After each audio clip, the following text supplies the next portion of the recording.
좀 다혈질이고 성격이 급하고 덜렁대고 실수도 많고 허물도 많은 사람이었지만 베드로는 베드로 역시 수제자였고, 베드로는 하루에 3,000명, 5,000명 전도할 수 있는 그렇게 쓰임받은 수제자였던 건 틀림없는 사실입니다. 사람이 무너지기는 쉬워도 죄 짓기는 쉬워도 회개하기는 참 어려운 것 같아요.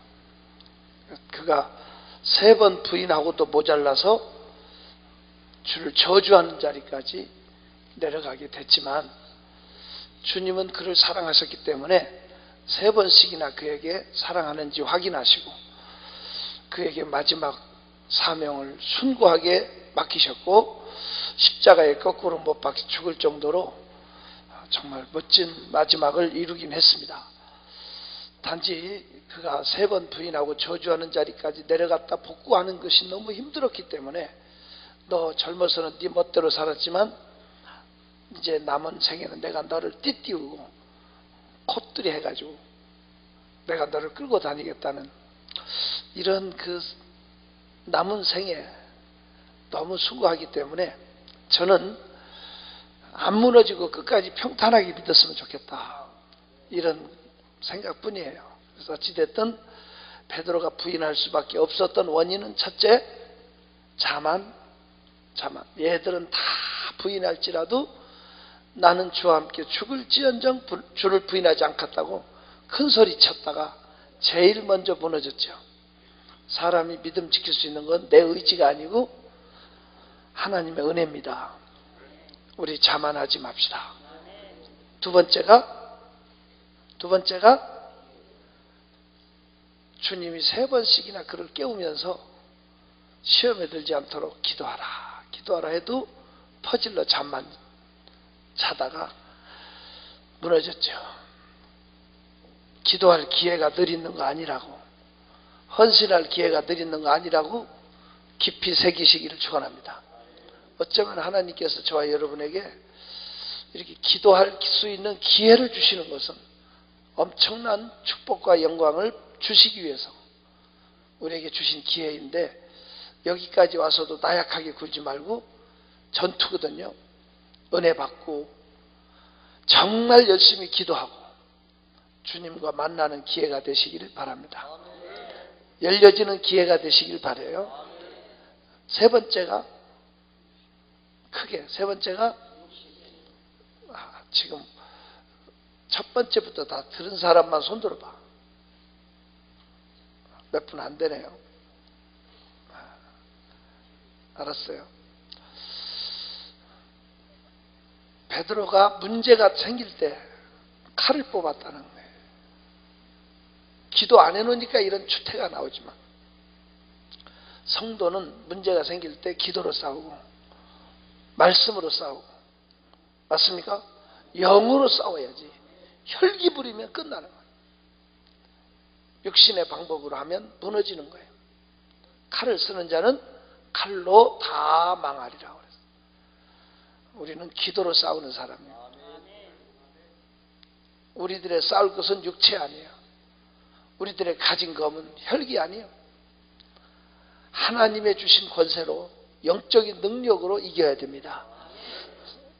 육으로 싸우지 말고 영으로 싸웁시다. 꼭 새기시기를 축원합니다. 네 번째가 지금 공부하고 있죠. 네 번째가 뭐예요? 앉지 말아야 될 자리에 앉았다는 거예요. 앉지 말아야 될 자리. 바깥들에 앉았더니 그 자리가 하숙들과 비방하는 사람들, 대적하는 사람들이 앉아있는 그 자리 가서 제재 아닌 척하고 앉았다가 결국은 무너진 거예요. 성도는 미안하지만 술 친구들하고 같이 앉아서는 안 돼요. 전도하면 된다고요? 아니에요. 무너지게 돼 있어요. 성도는 설 자리 앉을 자리를 구별할 줄 알아야 돼요. 우리는 은혜 받는 자리에 있어야 돼요. 의인 롯이, 성경에 그렇게 돼 있죠. 의인 롯이 소돔 고모라에 앉지 말아야 될 자리에 앉아서 심령이 상해서 결국은 소돔 고모라 함께 무너진 거잖아요. 부인도 소금 기둥 되고 정말 딸들도 정말 추하게 그 소돔 고모라의 죄를 배워가지고 그 추한 죄를 저 아버지를 술 먹여서 같이 자고 말이야. 정말 왜 가지 말아야 될 자리에 갔기 때문에 근본이 무너진 거예요. 롯이 소돔성의 자리를 편이라. 저와 여러분은 지금 우리가 자리가 어디에 있는지를 확인해야 돼요. 복 있는 사람은 악인의 길을 쫓지 아니하고 죄인의 길에 서지 아니하고 오만한 자의 자리에 앉지 않는, 설 자리 앉을 자리를 구별하는 것이 성도라는 거 잊지 않기를 축원합니다.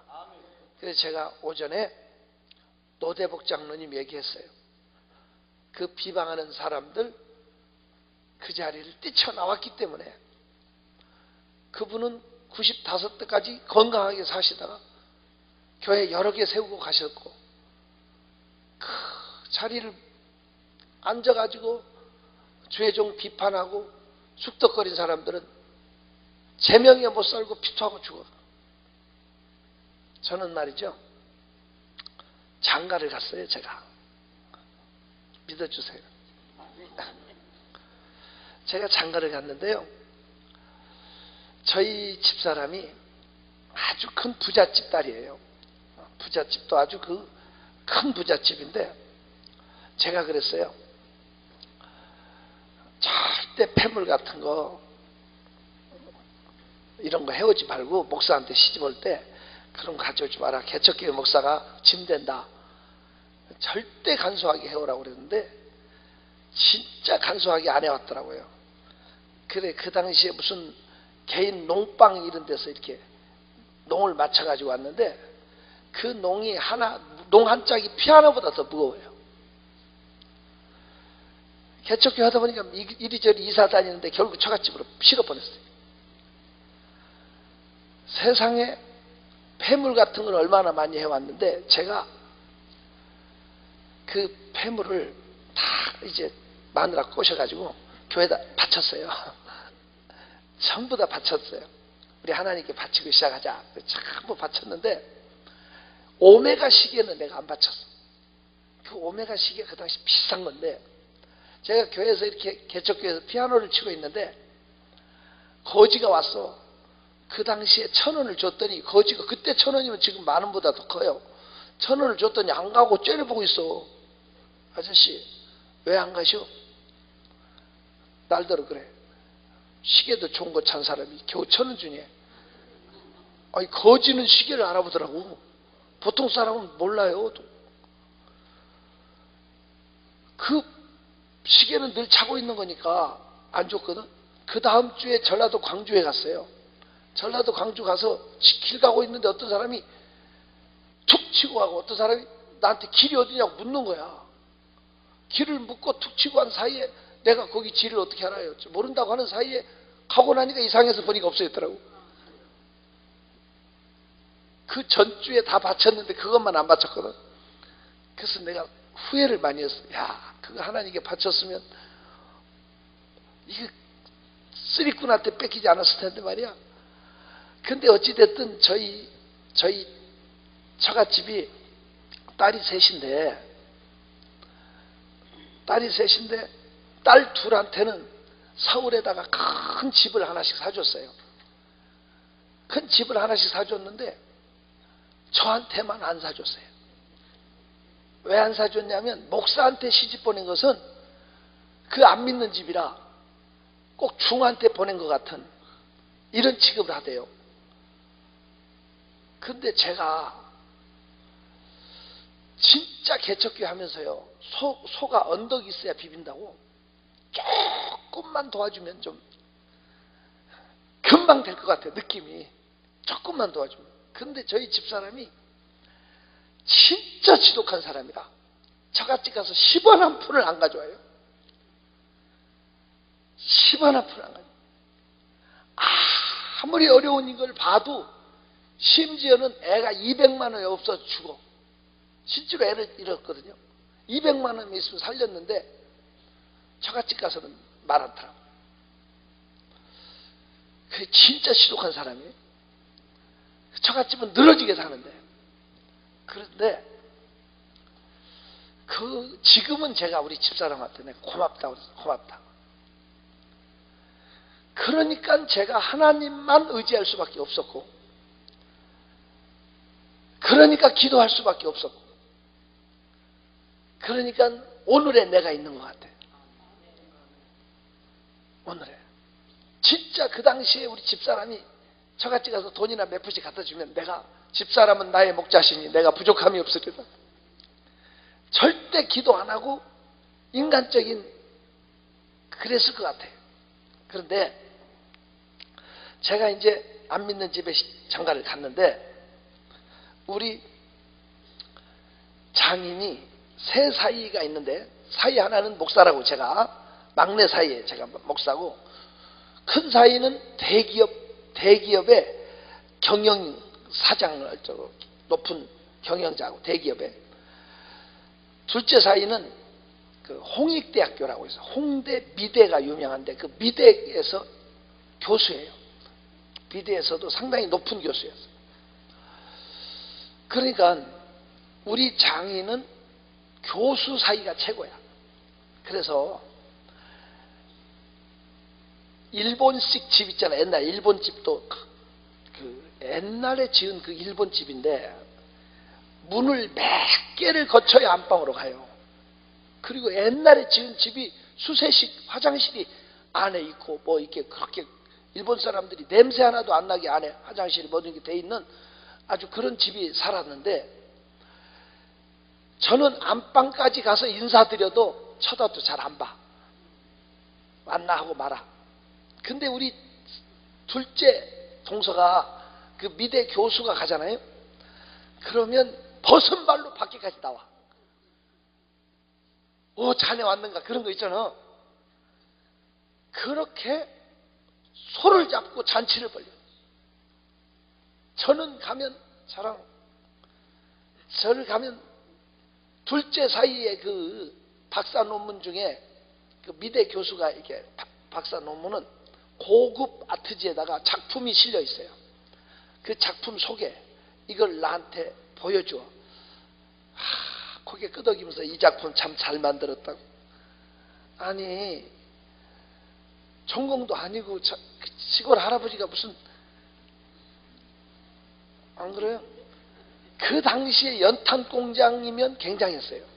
시, 군, 도 일대에 넘어서 다른 도까지 이렇게 그 연탄을 다 하는 큰 연탄 공장을 가지고 있었고, 무슨 엘카 사슬 목장, 무슨 기업들이 많고, 그 지역의 총 라이언스 회장하고 뭐하고 이렇게 그분이 활동을 많이 했어요. 그런데 그 둘째 사이 때문에 우리 장인이 천주교인이 됐어요. 왜? 우리 둘째 사이가 천주교인이야. 그만큼 둘째 사이를 자랑스럽게 여기네. 근데 이제 우리 장인이 능력이 있는 거지. 왜냐하면 오늘 큰딸을 시집 보냈잖아요.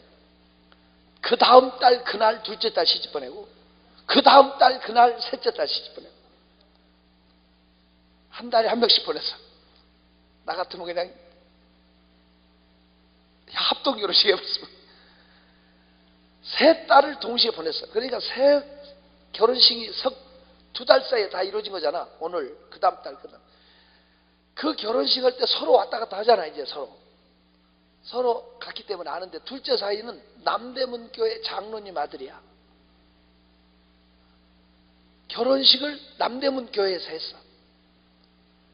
여러분, 남대문교회가 서울역 앞에 그 대우빌딩 옆에 있는데, 혹시 아시는 분은 그 교인들이 와 계셔도 뭐 사실이니까 얘기합니다만, 한국 기독교 100년사에 보면 모든 목사님들의 회의 모임의 90%가 남대문교회에서 열렸어.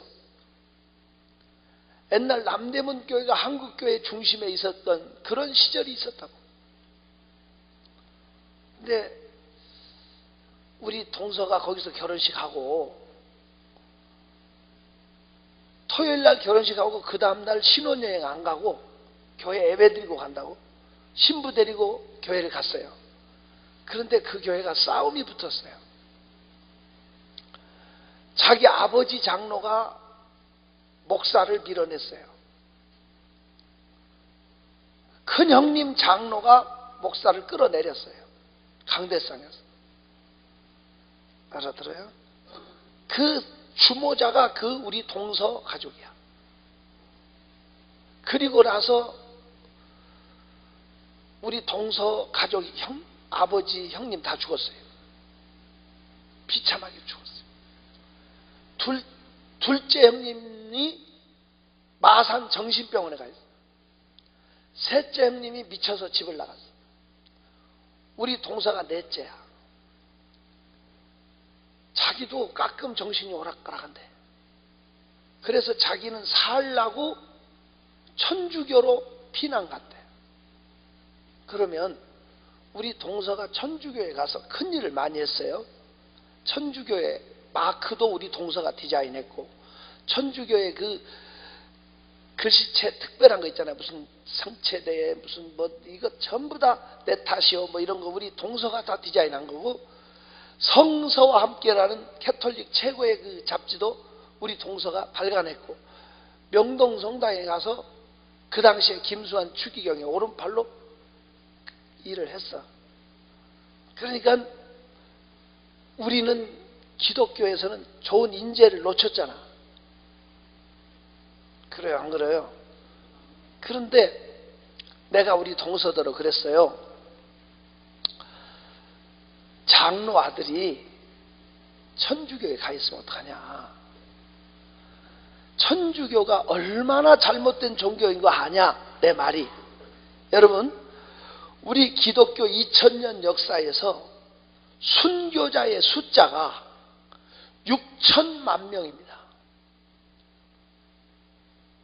몇 명이라고요? 죄송해요. 7천만 명입니다.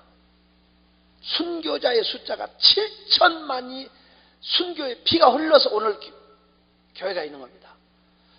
그 중에 6천만 명이 천주교에 의해서 죽었습니다. 천주교라는 종교는 우리에게 골이 깊은 철천지 원수입니다. 이걸 알고나 계신가요? 우리는 먼 친척쯤으로 이렇게 생각하지만 천주교에서는 안 그렇습니다. 천주교에서는 캐톨릭이라는 이름을 씁니다. 캐톨릭이라는 뜻이 우주적인 종교라는 뜻, 우주적. 그들은 우리 개신교를 뭐라고 말하는지 알아요? 프로테스탄트교라고 부릅니다. 프로테스탄트라는 뜻은 반역자라는 뜻입니다. 여러분, 2000년 기독교 역사에서 7천만 명의 순교자의 숫자 중에 6천만 명이 누구에 죽었다고? 천주교에 의해서 죽었습니다. 기독교 역사를 아는 사람들이라면 한 번쯤 생각해. 천주교는 우리 기독교가 아닙니다. 그건 우상의 종교입니다. 그 사람들은 십계명도 바꿔서 우상 숭배하도록.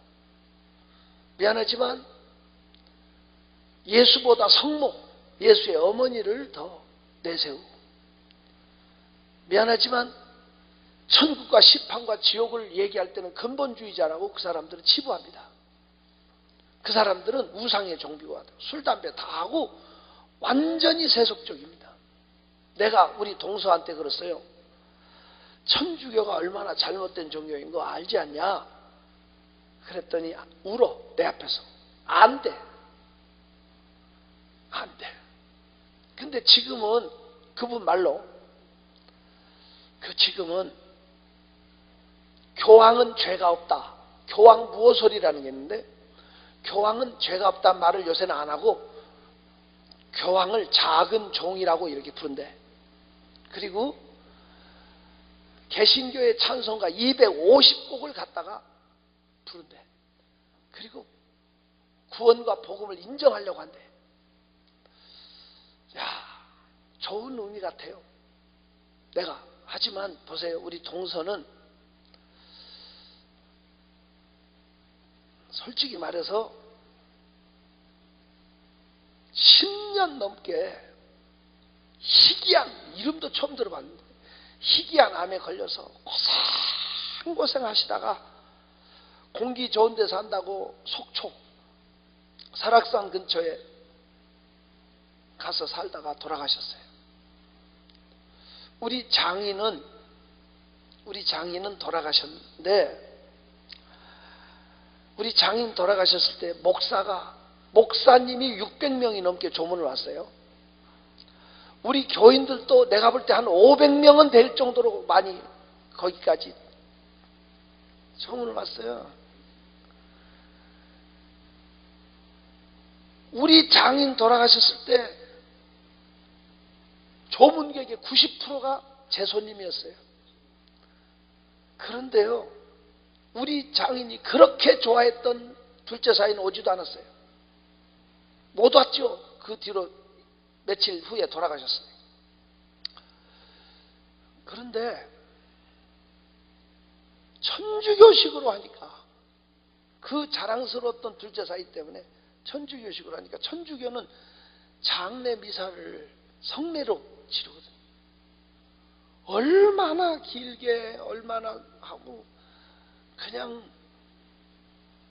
제사상 차려놓고 절하고 술 담배 다 하고 막 이러니까 말이에요. 목사들이 몇 시간씩 그 겨울에 줄 서서 밖에서 기다려야 되는 거예요.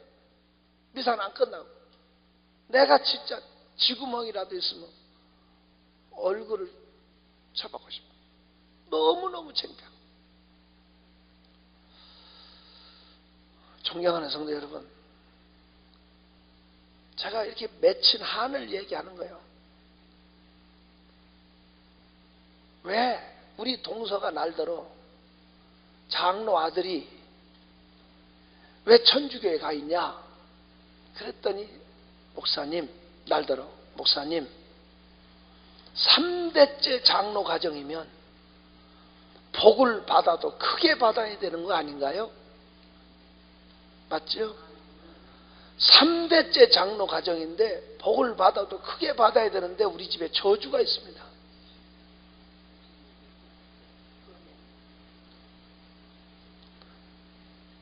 왜 저주의 자리에 가야 됩니까? 제가 유성에 그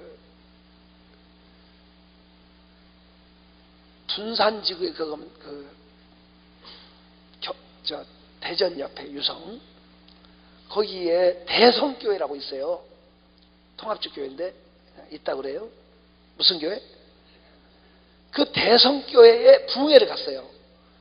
그 대성교회 부흥회 강사는 김대성인데, 그 교회 대덕연구소 그 소장되는 장로님이, 걸찍게 멋지게 생긴 분이, 그 장로님이 저를 그 유성에 있는 호텔 숙소까지 데려다주고 데려오고 그래요. 데려오고 데려다 연구소 소장 되시는 분인데, 그 장로님이 그 대성교회 장로님인데, 이런저런 얘기하고 이렇게 왔다 갔다 하는데, 자기가 서울 남대문교회 장로였대요. 남대문교회 장로인데 연구소 소장으로 발령나서 오니라고 그 대전으로 와 있다는 거야. 그래서 내가 그러냐고, 그 남대문교회에 신아무개를 아냐고 그 우리 동서 이름을 댔어요. 울어요. 우리 그 장로님 울어. 자기 같은 구역이었대요. 그 장로님이 가정이 그렇게 좋은 분들인데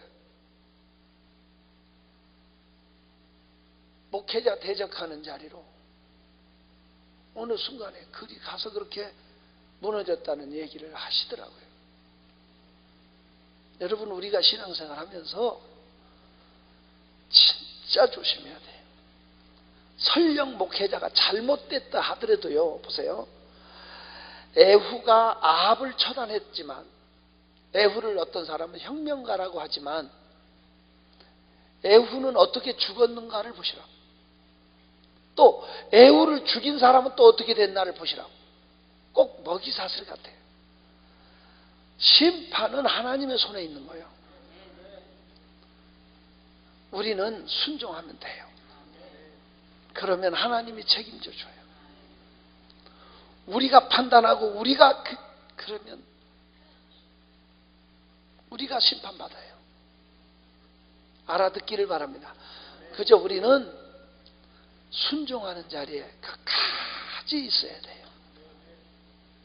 그래야 살아요. 이 자리라는 것을 이해할 수 있기를 바랍니다. 자리. 꼭 우리는 비방하는 자리, 불평하는 자리, 원망하는 자리, 광야 생활에 원망하는 사람들은 다 죽었어요. 그냥 우리는 은혜의 자리, 감사하는 자리, 꼭 그 자리를 지켰으면 좋겠어요.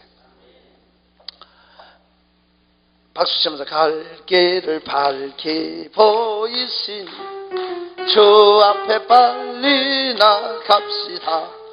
우리를 찾는 구주 예수 곧 오라 하시네. 죄악 벗은 우리 영혼은 기뻐 뛰며 주를 보겠네.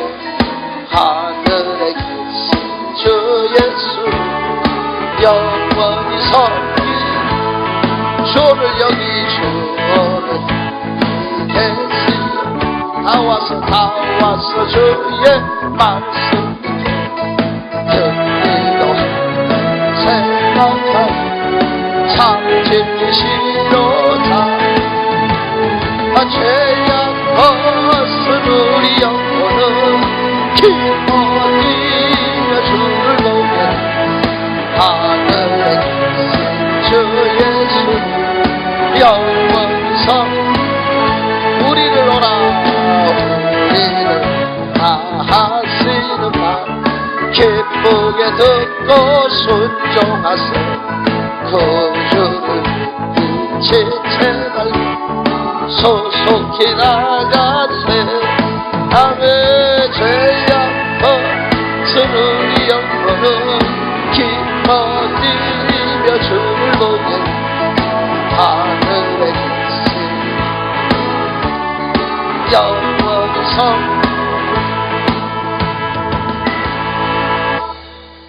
그래서 지금은 이제 우리 장모님은 이제 집사님 돼서 주의 은혜로 집사님 되셔. 연세가 90이 훨씬 나오셨는데 그래도 어쨌든 집사. 그 집안이 이제 많이 복음화가 됐어요. 하나님의 은혜로. 큰 차남도 집사, 부인은 권사, 뭐 이렇게 바뀌어져 있더라고. 어느 순간에 하나님 은혜죠. 저는 한이 된 거야. 그 집안 안 믿는 집에 가가지고 안 믿는 집에 가니까요. 남들은 처갓집 가면 목사님 대접받더라고. 근데 나는 목사 소리 한 번도 못 들어. 김서방 소리만. 근데 어찌됐든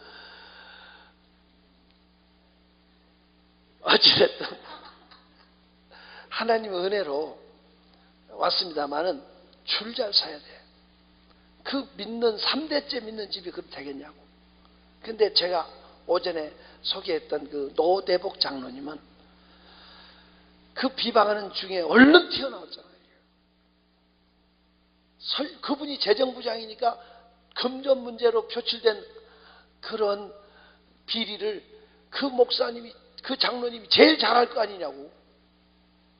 근데 보고만 하고 뛰어나와 버린 거예요. 그래서 내가 이제 얘기하겠다는 얘기를 하겠는데, 내가 어떻게 부자 됐냐고 그 장로님한테 물었더니 그분 말로 연필 한 자루 팔아서 부자 됐대요. 뭐 한 자루? 무슨 소리냐 그랬더니 자기가 신설동에서 문구도매점 이런 걸 했대요. 문구도매 하셨는데, 장사라는 게 그분 말로 그래요. 장사라는 게 온 손님 또 오게만 하면 된대. 아주 쉽지요. 장사하는데 온 손님을 뭐하게? 또 오게만 하면 그 장사는 된대. 장사하는 비법이 온 손님 또 오게만 하면 된대. 근데 이제 그분 얘기가 그거예요. 연필 한 자루 팔아서 부자 됐다는 게 무슨 소리냐 그랬더니, 자기가 볼일을 보고 자기 도매하는 그 큰 도매 저기를 했는데 그 옛날 상해라고 그랬잖아요. 그 상점, 그 상점으로 들어오는데 자기 직원이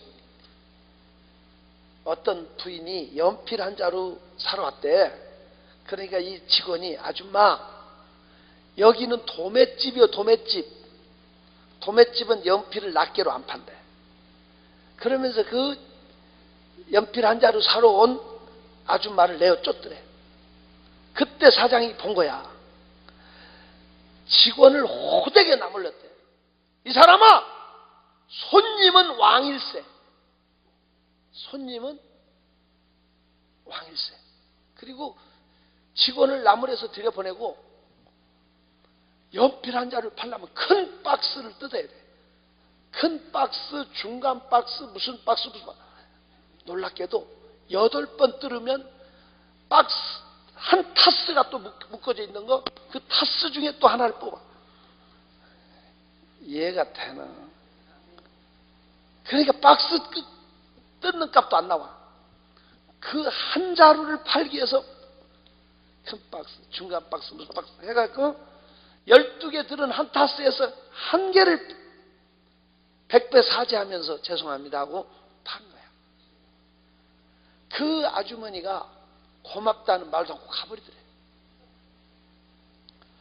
그로부터 2달이 지났는데 어떤 분이 오셔서 물건을 사는데 물건을 하러 왔는데 100만 원만 하면, 옛날 60년대에 100만 원이면 지금 억대잖아요 돈이. 그런데 200만 원이 넘어도 계속 주문만 하더래. 그러면 100만 원 이상 물건을 사면 자기가 꼭 모시고 나가서 식사 대접을 했대. 근데 이 사람은 200만 원 넘어도 계속 주문만 해서 우리 나가서 식사하고 와서 또 하자고 모시고 나갔대. 나가서 이제 물었대. 어떻게 해서 우리 상해로 오시게 됐냐 이래 물으니까 연필 한 자루 산 얘기를 하면서 자기가 대구에서 변화가에서 최고 중심에 크게 문구점을 하려고 왔는데 자기 옆집 사는 아줌마가 연필 한 자루 산 얘기를 하면서 이 집 사장이 친절하다 하고 약도를 그려주더래. 그래서 그분한테 듣고 왔다고 그러더래. 근데 이제 물건을 하러 오시는 분들은 새벽 기차를 타고 서울로 온대. 서로 물건을 하러 오는 사람끼리 정보 교환을 한대. 야, 어느 집이 정직하고 어느 집이 그런 해서 경상도 일대 상권을 다 잡았대. 그러다가 전라도 잡고 충청도 잡고. 이해 같아요? 그분 때문에 한마디로 미어 터지도록 손님이 몰려왔는데 돈을 지체할 수가 없도록 몰려와서, 그 당시에는 땅값이 시세가 없을 때 서류만 보고 땅을 샀대. 서류만 보고. 돈을 지체할 수 없으니까 서류만 보고 땅을 사서 땅을 사. 그러다 보니까 전국에서 땅을 가장 많이 가진 우리나라 땅 보유자 3번째가 됐대요, 자기가. 알아들어요? 그래도 그분이 그 많은 땅을 가지고 진짜 많은 교회도 세웠어요. 그런데 어떻게 예수를 믿었냐? 자기가 20년 동안을 점심 한 끼 먹고 장사만 했대. 그러다가 건강을 잃었대요.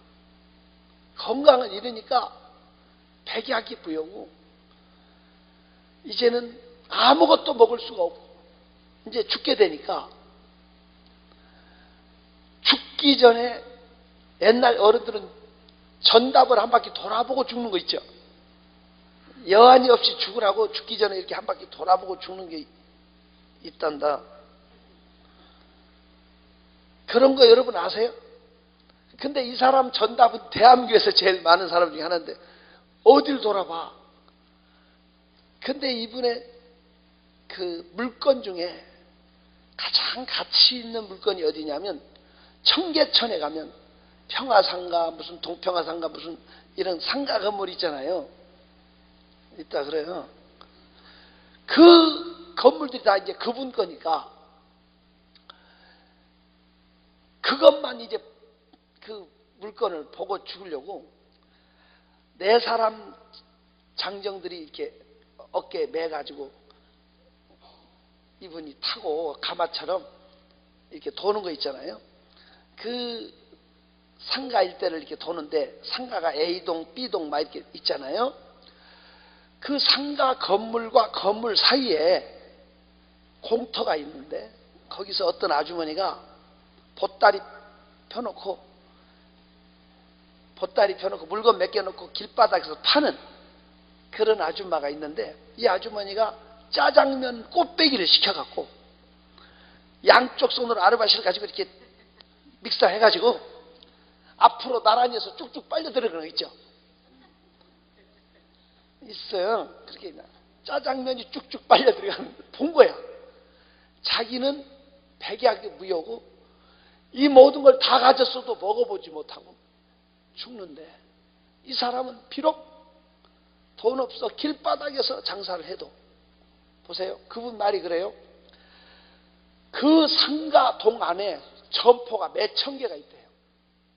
한 두 평, 세 평 해갖고 그 가요. 동대문 가서 보면 알아요. 그냥 바글바글 하면서 지하에서부터 그냥 층층이 점포가 그렇게 많은데 그 점포 하나도 얻을 돈이 없어서 비록 땅바닥에서 장사를 해도 식욕은 살아서 저렇게 먹는 게 얼마나 부러운지 자기 직원들한테 쓰라고 그랬대. 쓰라고. 그거 다 먹을 때까지 보고 있었대.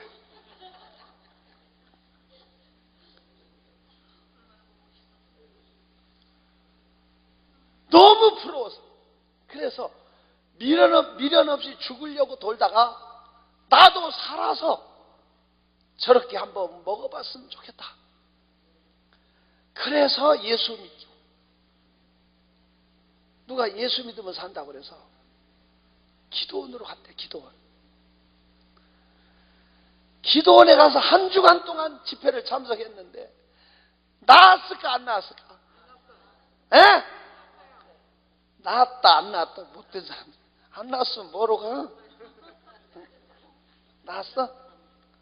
한 주간 동안 참석을 했는데 하나도 안 나왔대.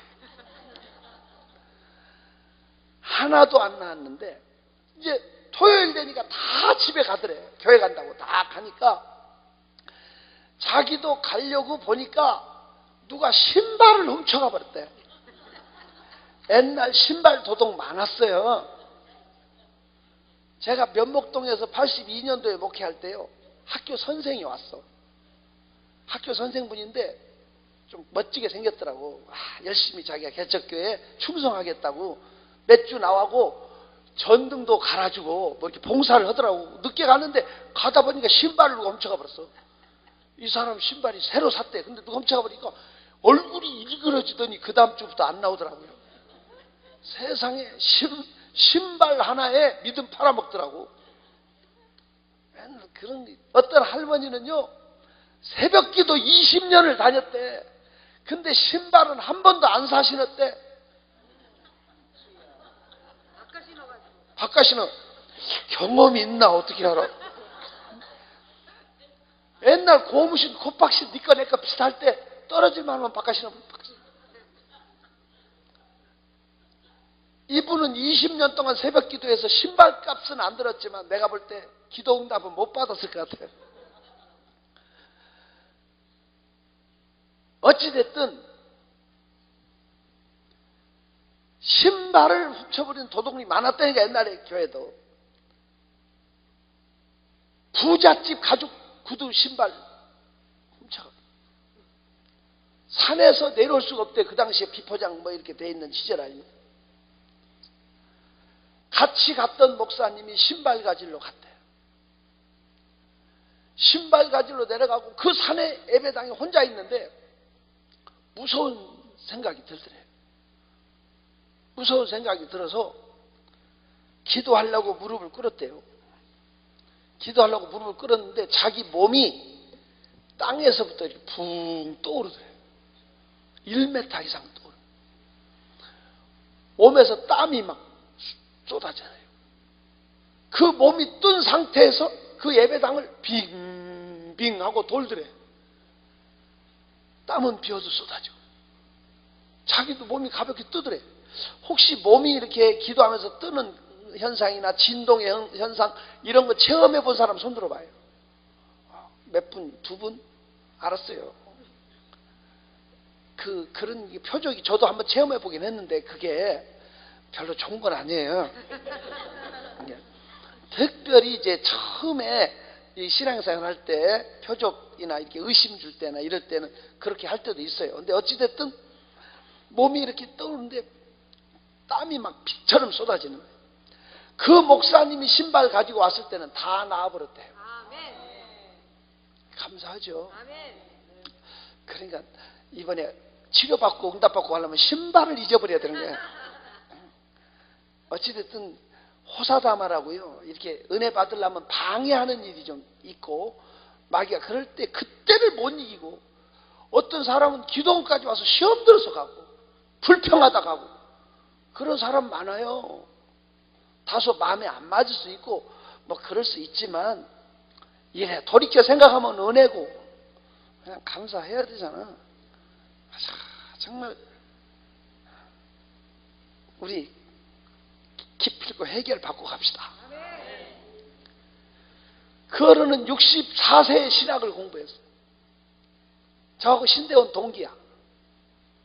동기인데 이렇게 학생들 많은데 학교 식당이 이렇게 별로 약이 그분의 맛이 안 맞는지 꼭 서울 시내 이제 비싼 음식점으로 나가세요. 이분이 꼭 나만 데리고 가. 그 많은 학생 중에 내가 이래봬도 선택받았어. 근데 그분하고 같이 나가서 이렇게 밥을 먹잖아요. 아무리 비싸더라도 그분이 3끼 정도 사면 나도 한 끼는 살 수 있잖아. 그렇죠? 우리 교인인데 살 수 있대잖아 내가. 아니 3끼 사면 나도 한 끼는 살 수 있다니까. 4끼 샀는데 내가 한 끼도 안 사면 나쁜 놈이지. 내가 화장실 가는 채 하고 나가서 돈 계산해. 그러면 이 어른이 주인하고 하루 종일 하고 싸워. 왜 저분 돈을 받았냐 이거야. 새 돈 냈으면 새 돈, 찢어진 돈 냈으면 찢어진 돈. 주인이 안 바꿔주면 이분이 2배로 줄 테니까 바꿔달라고. 기어이 그 돈을 받아가지고 하루 종일 쫓아다니는데 호주에 늦어. 장로님 나도 함께 삽시다. 내가 거지요? 목사님이 사고 돈은 자기가 낸대. 그래서 내가 그러면 장로님 사셔 돈 내가 낼게. 그랬더니 그분 말이 그거야. 주의 사자는 축복권이 있는데 목사님이 기도 한번 해주면 나한테 2000배나 남는 장사인데 내가 장사치러 늙은 몸인데 그분 말이 어떻게 믿지는 장사를 하니. 기어이 그분이 사는 거야. 나는 그분하고 참 많은 교제했지만 한 번도 내가 사지를 못해. 그래도 95세까지 건강하게 사시고 그 대방동에 가면 공군 본부 자리가 있어요. 제가 거기에 옛날 공군에 거기서 군생활 했거든요. 대방동 공군 본부 자리 지하가 다 벙커로 돼 있었고 막 그런 자리에 그 지긋지긋하게 있었는데 그 자리가 지금 아파트 단지가 됐어. 아파트 단지로 다 됐는데 그 아파트 단지 한 복판에 열림교회라는 교회가 있어요. 멋지게 잘 지어진 그 교회 그분이 그것도 세워놓고 가셨어. 지금 그 교회 조성호 목사님이 그 교회 그 노대봉 목사 사이가 여기서 목회를 잘하고 계세요. 근데 어찌됐든 귀한 분이에요.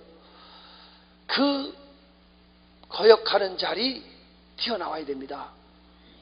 그래야 삽니다. 우리는 끝까지 순종의 자리에 있읍시다.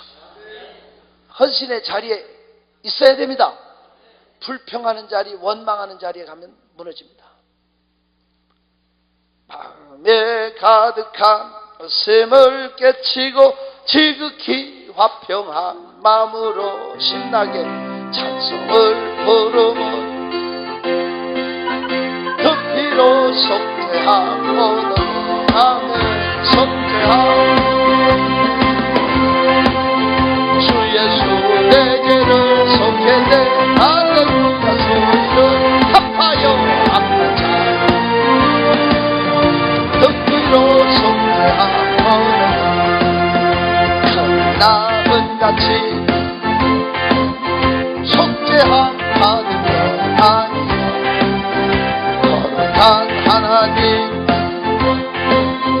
그 피로 속죄하고 속죄하고 주 예수 내 죄를 속했네 합하여 함께 찬송하세 그 피로 속죄하고 나 같은 죄인이 용서함 받아서 주 앞에 옳다 확실히 믿기는 확실히 믿기는 그 피로 속죄하거든 아멘 속죄하고 주 예수 내 죄를 속했네 함께 찬송하세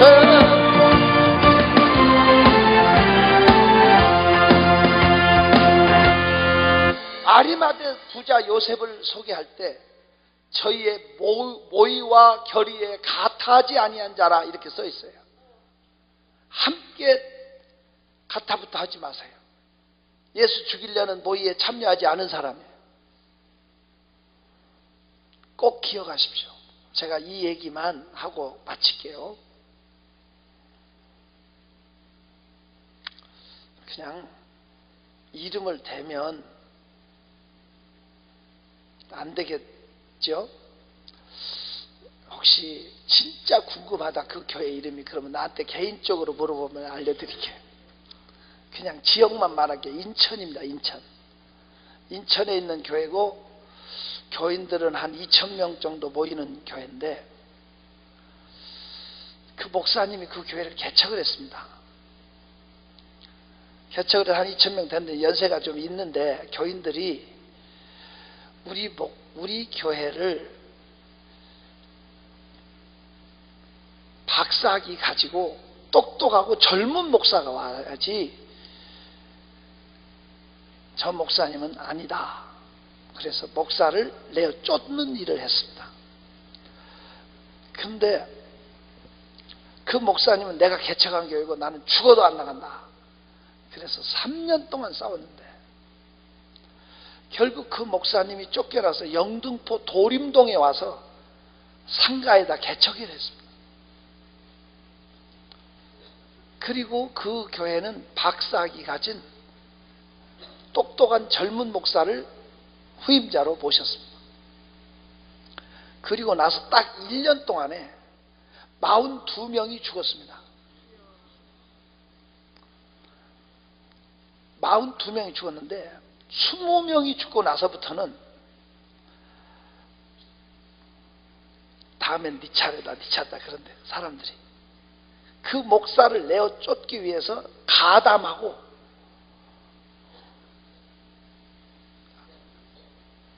그런 사람들 있잖아요. 순서대로 데려가서 하나님 몇 명이 죽었다고요? 이게 말이 되는 얘기입니까? 교회에서 교회 중직자들 그 목사를 내치기 위해서 한 농도 그런 사람들을 다 하나님 차버린 거예요. 내가 그 교회 부목사한테 논문을 하나 써라. 한국 교회를 위해서라도 한번 이런 일은 알려야 되지 않냐 그랬더니 못하더라고. 그걸 못해. 내가 우리 교회 같으면 했다고. 남의 교회니까 더군다나 그전에는 이름 대면서 이런 교회가 있다 했는데 그것도 아닌 것 같아요. 세월이 지나니까 이제. 하지만 존경하는 성도 여러분, 잘났든 못났든 거역하는 자리에 가지 마세요. 이 땅에도 심판이 두렵지만 하나님 심판이 더 두렵지 않아요? 하나님 심판. 무섭지 않아요? 쉽게 심판이 보이는 거 아니지만 경상도 그 봉화 춘향이라고 하는 데는 면소재지입니다. 면소재지. 그 춘향면에 있는 교회입니다. 그 40년 전에, 이제 세월이 지났으니 50년 전이네. 50년 전에 면단위 교회가 400명 모였으면 큰 교회예요. 50년 전에 목회자들은 가난의 대명사야. 그런데 그 춘향의 아무개 교회에 가면 꽃방석에 앉는 줄로 생각을 하는데, 그 교회를 부임하면 2달 만에 운대. 대부분 1년이 안 가서 목사님들이 보따리 싸고 나오는 거야. 전양반들이 나오면 끝내라는 얘기야. 전양반들이 나오기 전에 끝내려고 했는데. 자, 절 봐요. 근데 그 교회에 신장로라고 하는, 무슨 장로? 못된 장로가 있어. 그 장로가 마음에 안 드는 건 목사를 내주는 거야. 돈 있겠다, 새도 있고 그 지역에서 학렬이 높고. 근데 그 교회에 또 최장로라는 장로가 있어요. 근데 젊은 최장로는 목회자한테 순종하는, 조석으로 문안인사하는 분이고 섬길 줄 아는 분이야. 근데 최장로는 영향력이 없어. 교회에 신장로 손아귀에 써라. 그런 데 있어요. 세월이 지나서 전두환 대통령 시절에 제가 그 교회 부흥회를 갔어요. 오래된 얘기죠. 신장로 아들이 알코올 중독자야. 길바닥에서 아무 데서나 퍼질러 자고 아무 데서나 방뇨하고 그냥 노숙자처럼 손이 덜덜 떨리고, 딸은 시집 갔는데 쫓겨와가지고 마귀 알몸 소리 듣고 살고, 또 하나는 정신병자 돼가지고 어디 그냥 인간 쓰레기처럼 됐어. 그 부잣집 아들들이 다 그지 됐어. 그 신장로 아들한테 장로 아들이 그러면 되냐고 교회 오라고 그러면 어느 소리가, 장로 아들이 아니래. 자기는 죄인의 아들이래. 안 믿는 아들 입으로. 우리 아버지가 자식들한테는 잘했지만 하나님 앞에 너무 인색한 것이 첫째 죄고, 두 번째는 죄종들 가슴에 너무 못을 박았다. 안 믿는 아들이. 근데 최장로 아들은 대를 이어서 그 교회 장로예요. 그 지역의 국회의원이었고 유력하게 그 인물로 다 바뀌어져 있었어요. 그 지역에 그 최장로 후손들이 다 자리 잡고 열려져서, 제가 원당이라고 있어요. 원당에 원능중앙교회라는 데서 집회를 갔더니 아주 연세 드신 할머니가, 거기 권사님이 날 붙잡고 울면서 목사님이 우리 최장로 신장로를 어떻게 하냐고 울어. 거기에 그 교회인이 원당중앙교회에 가 있는, 내가 본 건 아니고 그 교회 집회 갔었다. 여러분, 하나님의 심판은 눈에 보이지 않지만 천천하게 확실하게 임하고 있습니다. 하나님 한 분 두려운지 알고 자리 지키셔야 돼요. 말 함부로 하지 말고,